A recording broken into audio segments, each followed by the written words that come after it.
اوپر کیا کر رہے ہیں وہ بتا رہا ہوں آج میں. انہوں نے ایک بیٹا جس کو کرونا ہوا جو کہ میرا جاننے والا ہے, اس کی کرونا سے اس کی والدہ کو گھر میں لگ گیا, اور کیونکہ ان کی والدہ کی عمر زیادہ تھی اور وہ تاب نہ لا سکی اور انتقال کر گئی. بیٹے کو بھی کرونا تھا اس لیے وہ گھر پہ آئسولیشن میں تھا, اور اس ماں کا داماد ڈاؤ اوجا کیمپس کے اندر موجود تھا جب ان کا انتقال ہوا ایز اٹینڈنٹ. لیکن ڈاؤ اوجا کیمپس نے کیا کیا کہ اس ماں کے انتقال کی خبر اٹینڈنٹ کو نہ دی اور خود ایک تھیلی کے اندر بند کر کے بغیر کسی لکڑی کے تابوت کے پولیس کو بلا کر اس کے حوالے کر دی. اور وہ پولیس جب اس کمرے سے لے جانے لگی میت کو تو وہ اٹینڈنٹ پیچھے بھاگتا رہا, پولیس سے سوال کرتا رہا, ایمبولینس والے سے سوال کرتا رہا, ان کے دروازے بجاتا رہا, لیکن کسی کو غیرت نہیں آئی کہ اس کو جواب دیتا اور بتاتا کہ یار اس کو کہاں لے کے جا رہے ہیں, غسل کا کیا معاملہ کیا ہے. ایس او پیز کے اندر سب کچھ لکھا ہے کہ غسل کیسے کرانا ہے, اٹینڈنٹ کو کیا بتانا ہے, میت کو کیسے لے کے جانا ہے, نماز جنازہ میں کتنے لوگ ہو سکتے ہیں, لیکن کچھ نہیں بتایا. تو مجبوراً اس اٹینڈنٹ نے اس پیشنٹ کو جو کہ گھر کے اندر آئسولیشن میں بیٹھا تھا, اس ماں کا بیٹا, اسے بتایا کہ تمہاری ماں کا انتقال ہو گیا ہے, فوراً اسپتال پہنچو. اور وہ فوراً اسپتال پہنچا تو اس وقت تک پولیس کی موبائل اور ایمبولینس میت کو لے کر نکل چکی تھی بغیر بتائے کہ کہاں لے کر جا رہے ہیں. جب وہ گاڑی دوڑاتے رہے اس موبائل کے پیچھے, اس ایمبولینس کے پیچھے جس کے اندر اس کی ماں کی میت تھی, اور ان کو کسی نے نہیں سنا, تو سپر ہائی وے پر ایک مقام پہ لے جا کے وہ گاڑیاں رکی. تو میرا دوست جس کو کرونا نہیں تھا وہ اتر کے گیا تو اس کو دھتکار کے بیچتے ہیں کہ جا کے بیٹھے رہو, ہمارے پاس نہیں آنا.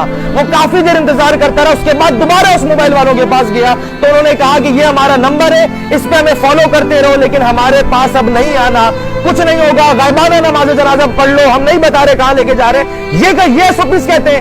اور اس کے بعد آخر میں 3 تھانوں کی حدود ختم ہوئی, 3 موبائلیں بدلی, اور مجھ سے رابطہ کروایا میرے دوست نے کسی طریقے سے, اس موبائل نمبر کو مجھے دیا. میں نے ایک تھانے والے سے بات کی, دوسرے تھانے والے سے بات کی, تیسرے تھانے والے سے بات کی, اور آخر میں سرجانی ٹاؤن کے اندر ایک جنگل سے نکال کے اس گاڑی کو کسی پہاڑ پہ لے گئے, جہاں ہماری سندھ حکومت نے ایک بڑا شاول سے 14 فٹ گہرا, 14 فٹ لمبا, 8 فٹ چوڑی ایک لیٹ بنائی ہوئی تھی جس کے اندر اس ماں کی میت کو اتارنا تھا. اور کوئی خوبصورت ان کے انتظامات تھے وہاں پر.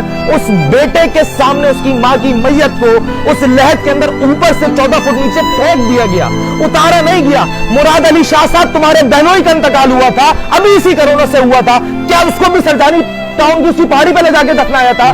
کیوں اسے لے کے گئے تھے وادی حسین قبرستان؟ کیوں اس کو اچھے سے دفنایا گیا؟ ایسے ہی پھینکنا تھا 14 فٹ نیچے, ایسے ہی پھینکنا تھا نا 14 فٹ نیچے, جیسے آپ اس کی ماں کو پھینک رہے ہو. ایک بیٹے کے سامنے اس کی ماں کو جو پہلے ہی اندر سے مرا ہوا ہے کہ میری وجہ سے میری ماں کو کرونا ہوا اور آج وہ انتقال کر گئی, اس کو آپ 14 فٹ لیڈ میں ایسے ہی پھینک رہے ہو. یہ آپ کے SOPs کہتے ہیں. ویڈیو دکھا رہا ہوں, اس ویڈیو کے اندر کہاں ہے تابوت؟